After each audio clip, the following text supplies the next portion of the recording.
Hi, Jennifer Jones here. So I'm going to talk today about the black swan in negotiation.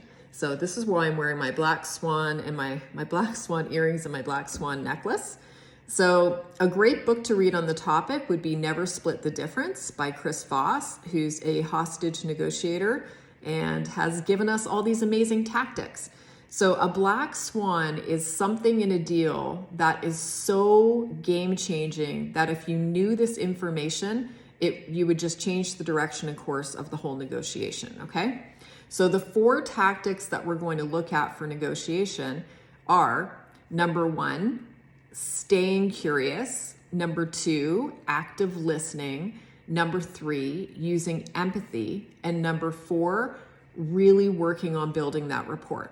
So for the first one, we're going to stay curious. We're going to ask a lot of questions. We're going to be interested authentically in what is actually happening. So let's say this was a seller and we're talking to the listing agent. It would be questions like, have your clients purchased?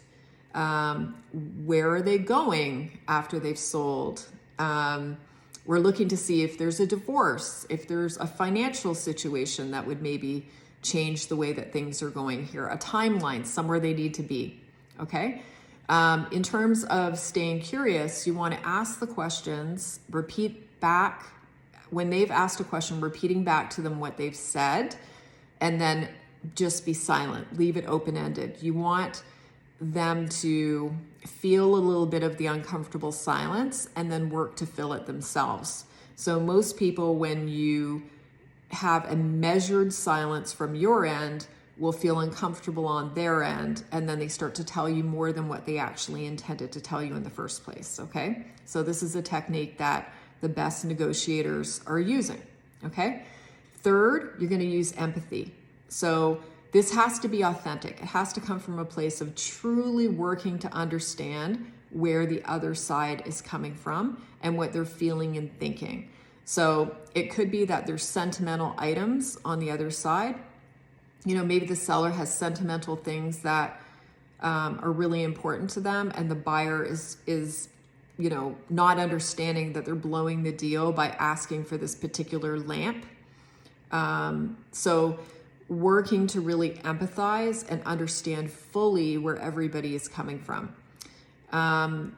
The fourth thing you're going to be doing is working on building rapport. Now, the easiest way to build rapport would be mirror and matching. So this means that on a phone call, because that's going to be most of the time for real estate agents, they're going to be talking to another agent on a phone. So you want to be mirror and matching them in terms of their volume, their speed of speech, their tonality, okay? And this means that, you know, people tend to work with people they like and trust, right? And they tend to like and trust people that are more like themselves. So you want to work to be more like that person. And this is not a manipulation. We look at this like, that's sort of the deeper way to get to know people, is to meet them where they're at, okay? And as far as, you know, using, so this is part of mirror and matching, is also part of NLP, neuro-linguistics programming for sales, okay? And the reason we use these techniques is because we are truly the best person to serve the client. We believe that we are looking out for what is best for them. It's not about us, it's about what actually is best for the other person.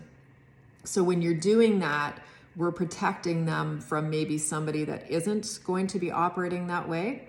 So yeah, just remember that. It's not a manipulation. This is truly about serving people at the highest possible level. And you have to be doing it from a place of like true, genuine kindness, love, and serving others, okay? So anyway, hope that helps, guys. And watch out for more tips and tricks coming tomorrow.